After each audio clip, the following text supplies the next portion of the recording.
Hello, I want to talk about I don't know insects, but I don't want to talk about it from a cognitive minds perspective. I want to talk about it from the embodied perspective.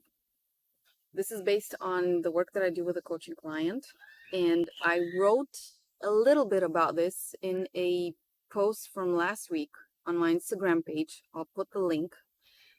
Check that one out as well. But today I want to expand more on it. So I want to bring you the actual example of how the I don't know might feel like and it might look like in a bodily experience, even though you don't utter I don't know, even though you don't realize that that's how the I don't know feels like. That's what an actual living experience of I don't know for you might look like.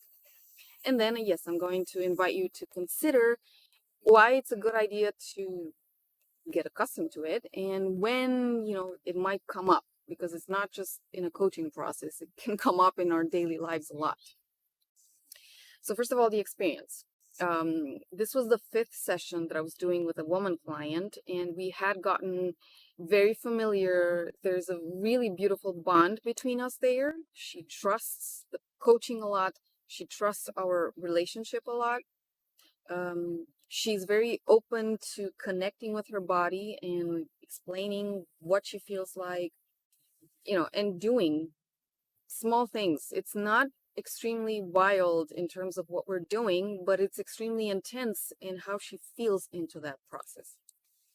So in this fifth session, as she was already lying down on the massage table, and I was across the room basically, we were working on an objective that she had chosen for herself, which was to open up her body to feel more and be considered, like be taken into consideration more from her own perspective, whatever that meant to her.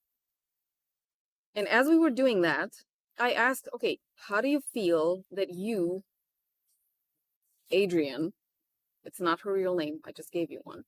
So how do you feel, Adrian, that in your case, you can bring more consideration to your body? So she paused for a second and then she said, I don't know. So I was like, okay, that's an important stage.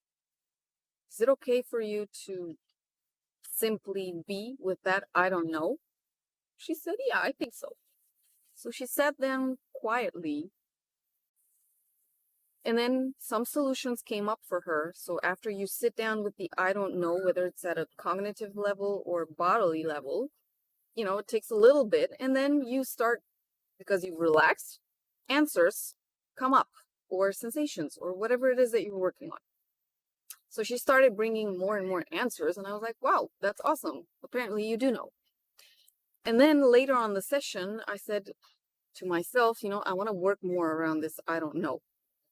So I told her, Adrian, as you're lying down there and just feeling juicy and whatever you're feeling, can you please give me an answer? And I said, what is 20,347 divided by 3? What is it? She opened her eyes. She was looking on towards the ceiling and paused. Then she burst out laughing. Then it was a pause. And I said, okay, what is going on in your body? And she said, I think I'm stressed out. How do you know? Well, I'm nervous, I'm agitated, I'm a little angry, I'm kind of shaking a bit. So I said, okay, can we just, stop a little bit? Do you realize that this was your physical experience of I don't know? She said, wow.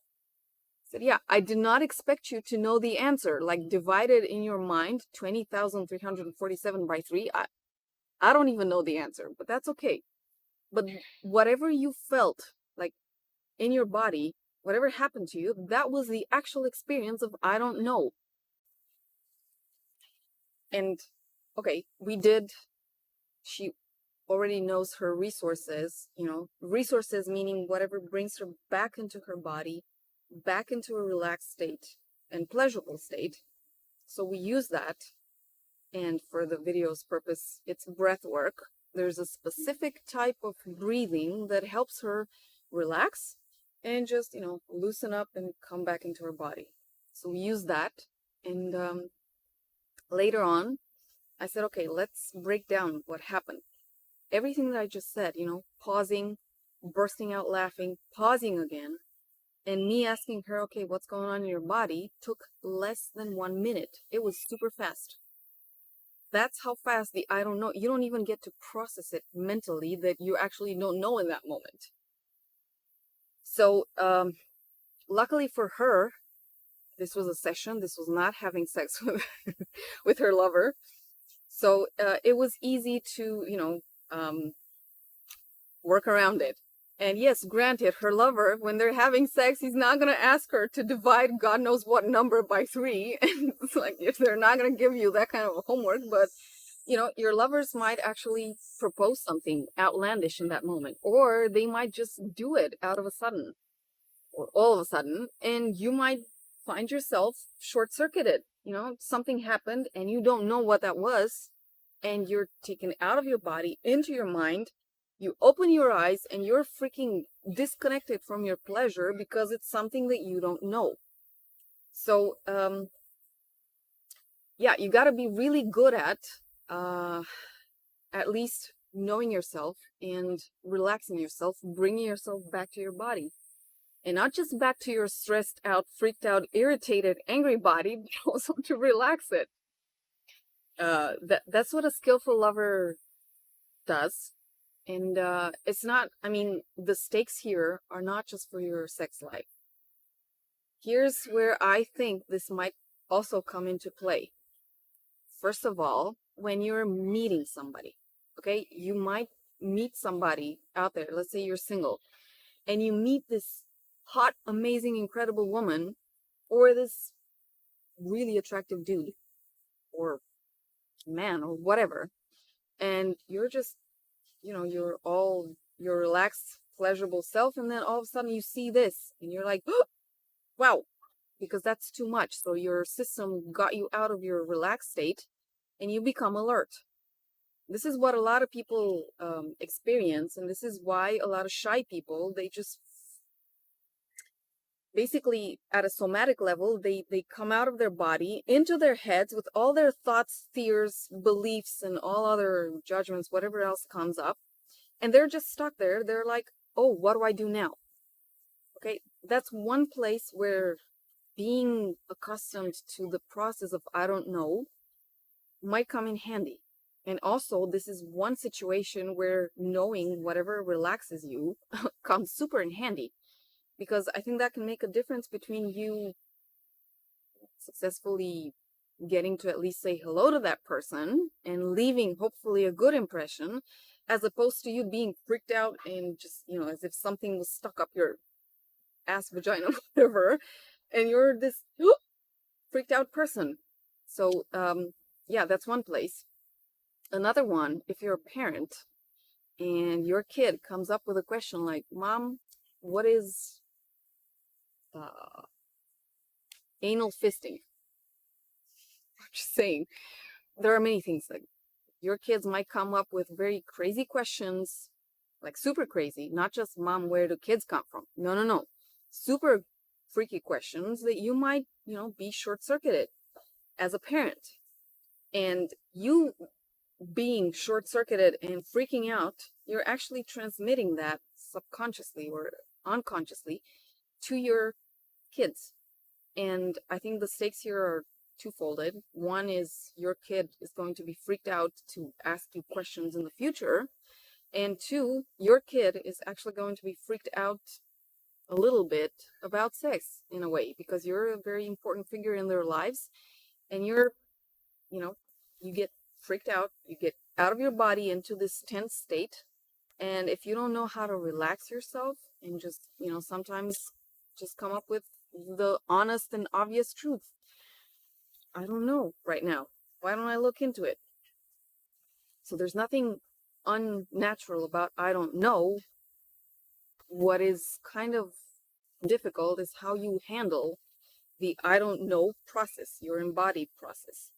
And I think that not just mentally, so I think that's the quality of your relationships is really dependent on how well you know to relax yourself. So these are two places where your stakes, might be. Obviously, you might have a super experienced lover or a super freaky lover that wants to experiment with stuff, and you're not so courageous, whatever, and they don't know how to handle you, because that might also happen. Extremely open people don't know how to handle a relatively shy person, and they freak them out without intention. So I think it's important to know how to self-regulate and bring ourselves into somatic, pleasurable states. So yeah, that's the story of I Don't Know for this week. I hope this brings at least a little bit of awareness. It's not supposed to bring you personal solutions because your personal solutions might look completely different. So this is just an invitation to start looking out there for somatic coaching, somatic experiencing, any type of somatic approach to your personal development, because I think this is where the juice is, the succulence is, and your more profound and nutritious and nourishing solutions are. So yeah, I want to encourage you to get into your body more. And this is just a small example of what might come up and how to handle it. So yeah, guys, I'll see you next week. I would love to know, actually, wait, I would love to know what your I don't know experiences were like and what ways you handle them. I mean, even if it was like a mess, doesn't matter. We're all humans, so we all have these kinds of stories where we don't know. But if you feel okay to share, with other people to know about this, do so. If not, hope this serves you, and I'll see you next week. Ciao.